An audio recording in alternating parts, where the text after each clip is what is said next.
Hey guys, welcome back. आज की इस वीडियो में हम लोग अगेन फाइनेंस एंड इन्वेस्टमेंट की वर्ल्ड में एंटर करने वाले हैं। एंड इसी के साथ आज की इस वीडियो में हम जिस बुक के बारे में बात करेंगे वो अपने आप में काफ़ी ज़्यादा एक अमेजिंग बुक है एंड मोर इंपॉर्टेंटली काफ़ी ज़्यादा इंसाइटफुल बुक है for those who are going to invest in the stock market. और इसी के साथ ही साथ आज की इस वीडियो में हम लोग जो भी लर्निंग्स गेन कर रहे होंगे वो हम लोग गेन कर रहे होंगे दुनिया के one of the greatest investor of all time, Warren Buffett से। आज की इस वीडियो में हम जिस बुक के बारे में बात कर रहे हैं वो बुक है दी एसेज ऑफ वॉरेन बफेट, जिसके अंदर सिंपली उनके सारे एसेज को कंबाइन करके लिखा गया है। अगर हम इस बुक को पढ़ेंगे तो हमें वॉरेन बफेट की बेसिक आइडियोलॉजी के बारे में पता चलेगा कि वो कैसे इन्वेस्ट करते हैं एंड इन्वेस्टिंग के पीछे उनकी क्या अप्रोच रहती है। Now I think Warren Buffett के बारे में तो मुझे बताने की आपको जरूरत नहीं है कि वो कौन है। He is the chairman and CEO of the Berkshire Hathaway, a multinational conglomerate and obviously with a net worth of over billions of dollars. Warren Buffett की जो सक्सेस थी इन्वेस्टिंग की फील्ड में, इस चीज़ ने उन्हें एक लेजेंड बना दिया in the world of finance. उनके जो एसेज हैं जो कि इस बुक के अंदर कंपाइल किए गए हैं, उनको पढ़ करके हम उनकी इन्वेस्टिंग फिलॉसफी के बारे में समझ सकते हैं एंड उनके कुछ बेसिक प्रिंसिपल्स के बारे में जान सकते हैं, जिन प्रिंसिपल्स को उन्होंने फॉलो किया अपने करियर में। Point number 1, the fundamental importance of investing. इस बुक की भी शुरुआत इसी टॉपिक से होती है। नाउ यहाँ पर वॉरेन बफेट हमें बताते हैं कि जो इन्वेस्टिंग है वो सिर्फ वेल्दी और फाइनेंशियल एक्सपर्ट्स तक ही लिमिटेड नहीं है।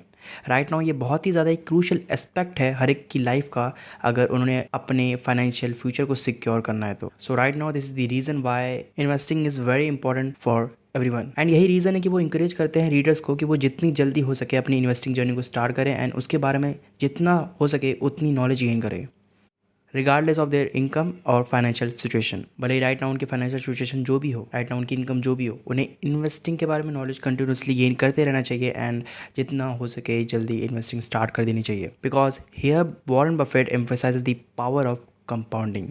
Mainly the fundamental importance of investing के अंदर 3 चीज़ों के बारे में बात करी गई है: power of compounding and being patient and significance of financial literacy. ये 3 चीज़ें। तो हम लोग पहले बात करते हैं दी पावर ऑफ कंपाउंडिंग के बारे में। जितना हो सके जल्दी इन्वेस्टिंग को स्टार्ट करने के लिए हमें क्यों कहा जा रहा है? To basically take the leverage of power of compounding, क्योंकि पावर ऑफ कंपाउंडिंग इधर सारा गेम टाइम का होता है। And inside this book he explains that by reinvesting the returns from the investment the individuals can benefit from the exponential growth of their wealth. वो इस चीज़ को बताते हैं अपनी इस बुक के अंदर कि by just like investing the returns of your investment, जो आपने पहले इन्वेस्ट किए अपने कुछ पैसे, उन पे जो आपको रिटर्न्स आए उनको वापस से री इन्वेस्ट करने से ही अगर लॉन्ग टर्म में आप इस प्रोसेस को कंटिन्यू रखते हो तो पावर ऑफ कंपाउंडिंग वर्क करती है एंड आपका जो वेल्थ बिल्डिंग है वो एक्सपोनेंशियल हो जाता है। वेल्थ बिल्डिंग का जो रेट है वो एक्सपोनेंशियल हो जाता है। एंड इसी के साथ ही साथ अगर आप अपनी इन्वेस्टमेंट को बहुत ज़्यादा टाइम देते हो तो जो ये कंपाउंडिंग इफेक्ट है वो उन पर भी लागू होता है, आपकी स्मॉल इन्वेस्टमेंट्स पर भी लागू होता है एंड ये चीज़ भी आपको हेल्प कर सकती है बहुत ज़्यादा substantial amount of wealth generate करने में। भले आपकी राइट नाउ इन्वेस्टमेंट छोटी हो, but with the longer period of time and with this power of compounding you can build your wealth. You can build your wealth substantially. You can build your wealth exponentially. Now second factor, being patient. Warren Buffett हमें advice करते हैं patient रहने के लिए, because power of compounding में आपको एक लंबे पीरियड तक के लिए आपको होल्ड करके रखना है। दैट इज़ वाई यहाँ पर रोल आ जाता है पेशेंस का and it is the very important thing for the all aspiring investors to be patient. Even Warren Buffett believes that successful investing requires a long-term perspective, resisting the temptation to engage in frequent buying and selling of stocks. Instead, he encourages investors to adopt a buy and hold strategy, allowing their investment to grow steadily over time. एक successful investing के पीछे जो investor की approach होती है उनमें ये 2 चीज़ों का होना बहुत ज़्यादा इंपॉर्टेंट होता है।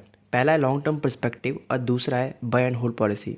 लॉन्ग टर्म पर्सपेक्टिव तो आप समझ गए होंगे नाम से ही, but buy and hold strategy से मतलब क्या है? इसका मतलब ये है कि आपने कुछ स्टॉक्स को पिक किया, उस पर रिसर्च करी, उनको चूज़ करा एंड नाउ आपने उन्हें खरीदा एंड नाउ एंड बहुत ही लॉन्ग पीरियड ऑफ टाइम के लिए आप उन्हें होल्ड करके रखने वाले हो। So this is called what? Buy and hold approach, जो कि वॉरेन बफेट कह रहे हैं इन्वेस्टर्स को अडॉप्ट करने के लिए, to basically allowing their investments to grow steadily over time.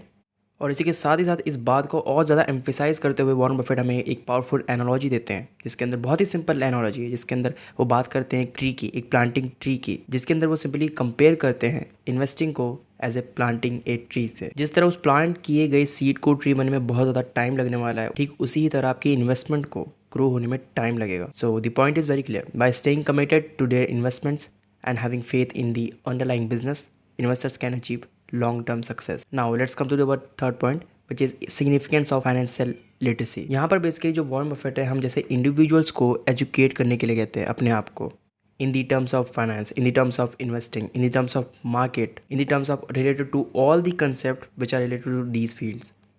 And अब इस चीज़ से होगा क्या, बेसिकली जब हम इन सब्जेक्ट्स की एक बहुत ही बेहतर ढंग से अंडरस्टैंडिंग अपने अंदर अगर हम डेवलप कर लेंगे, तब हम जा कर के एक इन्फॉर्म डिसीजंस को ले पाएंगे. एंड एट द एंड इस चैप्टर का जो समराइजेशन पॉइंट है वो यही है. इसके अंदर सिंपली जो वॉरेन बफेट है वो ये चीज़ क्लियर करते हैं, वो सिंपली ये मैसेज देते हैं कि investing is not a luxury but A necessity for individuals who seek financial security and independence. And मैंने भी पिछले कुछ मिनटों में इस बारे में बात करी कि जो इन्वेस्टिंग है राइट नाउ वो सिर्फ फाइनेंशियल एक्सपर्ट्स और वेल्दी पीपल्स तक ही लिमिटेड नहीं है, बिकॉज इन्वेस्टिंग की एक्चुअल नीड होती है अगर वो अपनी फाइनेंशियल सिक्योरिटी को देखता है इन नियर फ्यूचर अपने लिए. एंड इसी के साथ ही साथ this is also very clear thing that through patience and informed investing anyone can accumulate wealth and achieve their financial goals. Now अब हम लोग बात करते हैं अपने नेक्स्ट सेक्शन के बारे में, जिसके अंदर हम लोग बात करेंगे इंपॉर्टेंस ऑफ शेयर होल्डर, जिसके अंदर हम लोग बात करेंगे about role of a shareholder. And इसी के साथ ही साथ the significance of understanding the business you invest in. Warren Buffett यहाँ पर कहते हैं कि as a perspective of shareholders in a company, in any company, ये बहुत ज़्यादा क्रूशल हो जाता है हमारे लिए कि हमें उस बिज़नेस की बहुत ही गहरी अंडरस्टैंडिंग हो, बहुत ही डीप अंडरस्टैंडिंग हो, हमें उस बिज़नेस की समझ हो. एंड इसके साथ ही साथ वॉरेन बफेट कहते हैं कि as a perspective of shareholder आपको इन दो चीज़ों की इंपॉर्टेंस पता होनी चाहिए. पहला कॉम्पिटिटिव एडवांटेज की जो कि आपके बिजनेस के पास है, एंड इसके साथ ही साथ आपके बिजनेस के अंदर जो आपकी मैनेजमेंट टीम है उसकी इंपॉर्टेंस के बारे में. And as a shareholder आपको ये चार चीज़ें रिव्यू करनी आनी चाहिए. पहला है कंपनी की फाइनेंशियल रिपोर्ट्स, कंपनी की financial condition and management team का एक्सपीरियंस, एंड इसके साथ ही साथ उनके इंटरेस्ट. एंड इन सब चीज़ों की स्टडी के बाद अगर आपको लगता है कि इस बिजनेस में पोटेंशियल है कि वो इन फ्यूचर में आगे चल करके ग्रो कर सकती है, then now you have to study more and invest your capital into it. And more importantly you must be mentally engaged and understand it as well. और यहाँ पर ही वो एक और इम्पॉर्टेंट पॉइंट को हाईलाइट करते हैं कि एज अ शेयर होल्डर आपको अपना टाइम डिवोट करना चाहिए. किस चीज़ में? उस बिज़नेस की रिसर्च में, उस बिज़नेस को एनालाइज करने में. Basically, here you have to pay attention to the top executives of the company and their track record, growth rates, and the reputation of prosperity. अब जब आप ऐसा करोगे, ऐसी स्टडी कंडक्ट करोगे जब, तो होगा क्या? इस प्रोसेस के दौरान, इस पूरे होल प्रोसेस के दौरान आप कंपनी की वैल्यूएशन प्लान को समझ जाओगे, ग्रोथ अपॉर्चुनिटीज़ को देख पाओगे, एंड इसके साथ ही साथ उसके जो पोटेंशियल ऑब्स्टेकल्स हैं उनको देख पाओगे. And at the and in तीनों चीज़ों से भी क्या होगा, आपको उस बिज़नेस की एक डीप अंडरस्टैंडिंग हो जाएगी. आपके अंदर बेसिकली उस बिज़नेस के प्रति एक डीप अंडरस्टैंडिंग डेवलप हो जाएगी. अब इस पूरे होल चैप्टर का जो अंडरलाइंग मैसेज था एट द एंड, जो समराइजेशन में कहूँ तो वो सिंपली ये था कि यहाँ पे इन्वेस्टर्स को जो है वॉरेन बफेट कह रहे हैं कि अपना टाइम डिवोट करो उस बिज़नेस की अंडरस्टैंडिंग डेवलप करने के लिए. एंड जब आप ऐसा करोगे, जब आपको उस बिज़नेस की डीप अंडरस्टैंडिंग आपके अंदर डेवलप होगी, तो इससे क्या होगा कि एट द एंड आप एक इन्फॉर्म्ड इन्वेस्टमेंट डिसीजन को ले रहे होगे. एंड यही मुद्दा है इस पूरी होल बुक का कि आप एट द एंड जा करके एक इन्फॉर्म्ड इन्वेस्टमेंट डिसीजन लो. नाउ अब हम बढ़ते हैं अपने नेक्स्ट सेक्शन की तरफ, जिसके अंदर हम लोग बात कर रहे होंगे बेसिक फिलॉसफी के बारे में. किस फिलॉसफी के बारे में? Basic philosophy for the investing, जो कि वॉरेन बफेट की रहती है. यहाँ पर हम बेसिकली कुछ प्रिंसिपल्स के बारे में बात कर रहे होंगे फॉर सक्सेसफुल वैल्यू इन्वेस्टिंग. देखो, सबसे पहले मैं आपको एक चीज़ क्लियर कर दूँ कि सक्सेसफुल वैल्यू इन्वेस्टिंग के अंदर एज सिंपल एज दैट, बहुत ही आसान भाषा में दो चीज़ें हैं. Buying the under valued stocks, जिसके अंदर हम इंट्रिंसिक वैल्यू के बारे में जान रहे होंगे.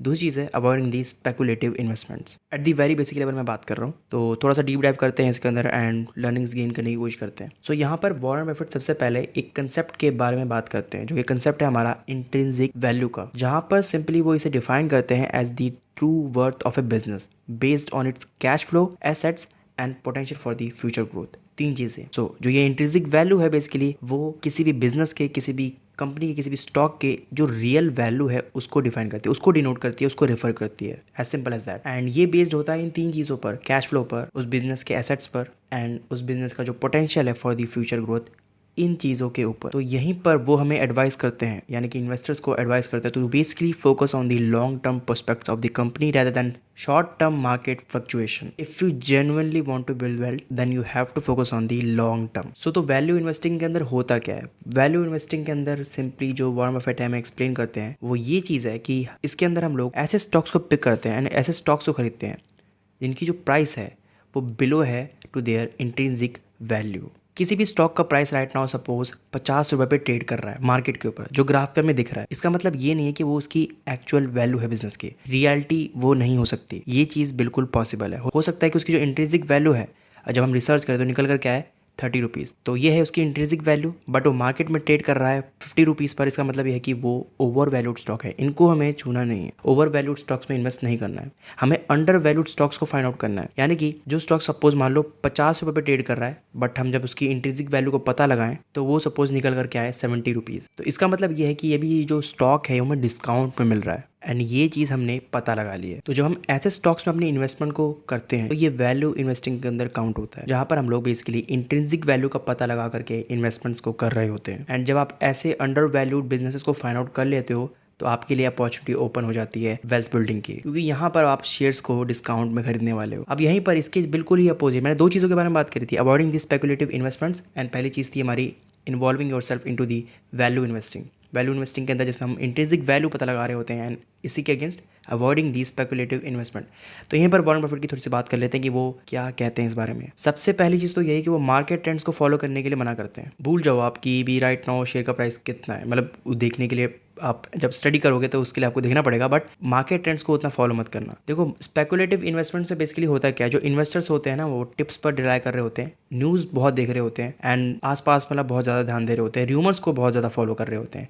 ठीक है, किसी ने कोई टिप दे दी तो उसको फॉलो करके वो अपनी इन्वेस्टमेंट को डन करते हैं, एंड मैक्सिमम टाइम जो उनका ये इन्वेस्टमेंट डिसीजन होता है ये गलत साबित होता है, एंड उनका नुकसान हो जाता है। एंड हो सकता है कुछ केसेस में आप पैसा बना लो, बट बफेट इस चीज़ को रिकमेंड नहीं करते हैं। तो वो बिल्कुल ही अगेंस्ट है इस चीज़ के, किस चीज़ के, स्पेकुलेटिव इन्वेस्टमेंट्स के, स्पेकुलेटिव इन्वेस्टमेंट डिसीजंस के, जो कि बेस्ड होती हैं र्यूमर्स पे, न्यूज़ पे, टिप्स पे। ये सब चीज़ें हमें नहीं फोकस करनी इनके ऊपर। हमें बेसिकली अपनी रिसर्च को कंडक्ट करना है, निकालने हैं मार्केट से कुछ अंडर वैल्यूड स्टॉक्स जिनके अंदर हम अपने कैपिटल को इन्वेस्ट करेंगे। एंड अंडर वैल्यू स्टॉक्स को फाइंड आउट करने के लिए हमें इंट्रिंसिक वैल्यू का पता लगाना पड़ेगा, एंड इंट्रिंसिक वैल्यू को पता लगाने के लिए हमें कैश फ्लो, एसेट्स और उस कंपनी का जो फ्यूचर में ग्रोथ पोटेंशियल है उसको देखना पड़ेगा। एंड जब कभी भी हम अपनी रिसर्च में कंपनी को इवैल्यूएट कर रहे होते हैं तो उसके अंदर हमें ये नहीं बोलना है उनकी सारी फाइनेंशियल रिपोर्ट्स को स्टडी करना है, कंपटीटिव एडवांटेज को देखना है, एंड मोर इंपॉर्टेंटली उनके मैनेजमेंट टीम को देखना है, उसका एक्सपीरियंस एंड उनका कैसा रिलेशनशिप है, अगर हम ये जान सकते हैं तो। And with that set investors can also identify undervalued stocks with the potential for the long term growth. Now at this point we are going to talk about the another concept which is importance of maintaining a margin of safety. अब हम लोग margin of safety के बारे में बात करते हैं।